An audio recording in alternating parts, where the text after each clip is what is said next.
નમસ્કાર અમારા પરમ સ્નેહી પેન્શન ધારક મિત્રો, સ્વાગત છે આપનું આપણી આ યુટ્યુબ ચેનલ ભાવેશ મકવાણા ન્યૂઝમાં। તો બધાને જય શ્રી કૃષ્ણ, જય માતાજી, હર હર મહાદેવ। તો મિત્રો, ગુજરાત પેન્શનર્સ ન્યૂઝ ટુડે આજે આપણે વાત કરવાના છીએ ગુજરાત રાજ્યના પેન્શનરોના પેન્શનમાં કરાયો છે 18% વધારો જાહેર। તો મિત્રો, ક્યાં સુધી રિટાયર્ડ થયેલાને આ લાભ મળવાનો છે તેની આજના વિડીયોમાં આપણે વિગતવાર ચર્ચા કરવાના છીએ, એટલે વિડીયો તમે ખાસ અંત સુધી જોઈ લેજો। અને હજી સુધી જો આપણી આ ચેનલ તમે સબસ્ક્રાઈબ ન કરી હોય તો આવી જ માહિતીઓ ડેઈલી મેળવવા માટે આપણી આ યુટ્યુબ ચેનલ પણ સબસ્ક્રાઈબ કરી લેજો મિત્રો। તો શરૂ કરીએ આજનો વિડીયો। તો તાજેતરમાં દેશભરના કરોડો કર્મચારીઓ માટે એક મોટું અપડેટ બહાર આવ્યું છે। તો તાજેતરમાં એક અપડેટ બહાર પાડવામાં આવ્યું છે, જેમાં જણાવાયું છે કે 8મું પગાર પંચ લાગુ થતાં જ ડીએ ફરીથી શરૂ કરવામાં આવશે, એટલે કે ડીએ શૂન્ય કરવામાં આવશે। તો આના કારણે કર્મચારીઓને ઘણો ફાયદો થશે। તો આ વિશે સંપૂર્ણ માહિતી આપણા આજના સમાચારમાં જાણવાના છીએ। તો મિત્રો, જ્યારે પણ 8મું પગાર પંચ લાગુ થશે ત્યારે જે હાલમાં આપણને બધાને ડીએ મળી રહ્યો છે તેને શૂન્ય કરવામાં આવશે અને ડીએ છે તે ફરીથી શરૂ કરવામાં આવશે। તો આ વિશેની સંપૂર્ણ વાત આજના વિડીયોમાં આપણે વિગતવાર કરવાના છીએ, એટલે વિડીયો તમે અંત સુધી નિહાળી લેજો। તો 8મા પગાર પંચના અમલીકરણની રાહ જોઈ રહેલા 1 કરોડથી વધુ કેન્દ્ર સરકારના કર્મચારીઓ અને પેન્શનરો માટે એક મોટી અપડેટ સામે આવી છે। તો તાજેતરમાં એક અહેવાલ બહાર આવ્યો છે, જેમાં જણાવાયું છે કે નવા પગાર પંચ આવતા મોંઘવારી ભથ્થું શૂન્ય થઈ જશે। અને આવી સ્થિતિમાં સરકારી કર્મચારીઓના મનમાં અનેક પ્રકારના પ્રશ્નો ઊભા થઈ રહ્યા છે। તો શું તેમનો આ ભથ્થું નાબૂદ થશે?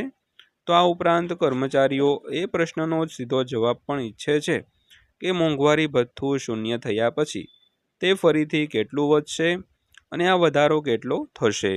તો નીચે આપેલા આજના સમાચારમાં આપણે વિગતવાર જાણવાનો પ્રયાસ કરવાના છીએ। તો સૌથી પહેલાં વાત કરીએ તો આ દિવસથી ડીએ વધારો છે તે શરૂ કરવામાં આવશે।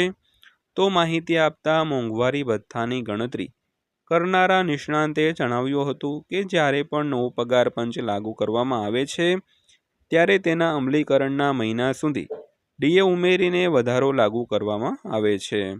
તો આનો અર્થ એ થયો કે જો 8મું પગાર પંચ જાન્યુઆરી 2026થી લાગુ કરવામાં આવે છે તો જાન્યુઆરી સુધી મોંઘવારી ભથ્થું ઉમેરી વધારો લાગુ કરવામાં આવશે। અને પગાર પંચ છેલ્લા 30 વર્ષથી નવા ફોર્મ્યુલા પર કામ કરી રહ્યું છે। ત્યારબાદ મિત્રો વાત કરીએ તો વર્ષમાં 2 વાર છે તે ડીએમાં વધારો કરવામાં આવે છે। તો નિષ્ણાંતો કહ્યું કે જો પગાર પંચ વર્ષમાં 2 વાર મોંઘવારી ભથ્થા વધારાના ફોર્મ્યુલાને જાળવી રાખે છે તો આ સ્થિતિમાં 8મા પગાર પંચના અમલીકરણના 6 મહિના પછી ફરીથી મોંઘવારી ભથ્થામાં વધારો કરવામાં આવશે। તો તેનો આધાર ઓલ ઇન્ડિયા કન્ઝ્યુમર પ્રાઇસ ઇન્ડેક્સનો મુદ્દો હશે અને નવા પગાર પંચ સાથે આ સૂચક આંકનું મૂળ વર્ષ પણ બદલવામાં આવશે મિત્રો। તો ત્યારબાદ વાત કરીએ તો દર 10 વર્ષે 8મું પગાર પંચ લાગુ કરવામાં આવશે। તો નવા પગાર પંચ સાથે મોંઘવારી ભથ્થું સંપૂર્ણપણે શૂન્ય થઈ જાય છે। તો આ કારણે તેની ગણતરી નવા આધાર વર્ષ સાથે કરવામાં આવે છે। પછી 10મા વર્ષે જ્યારે નવું પગાર પંચ આવે છે ત્યારે તેને ફરીથી શૂન્ય કરવામાં આવે છે। તો જો કોઈ કહે છે કે મોંઘવારી ભથ્થું શૂન્ય થઈ જશે તો તેનો અર્થ એ નથી કે સરકાર મોંઘવારી ભથ્થું નાબૂદ કરી રહી છે।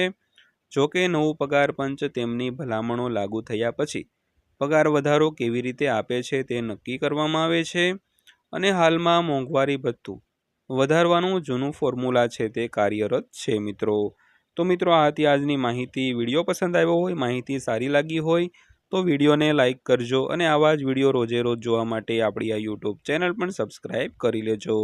તો ફરીવાર પાછા મળીશું આવા જ એક નવા વિડીયો સાથે, નવી માહિતી સાથે। ત્યાં સુધી સૌને જય હિન્દ, વંદે માતરમ।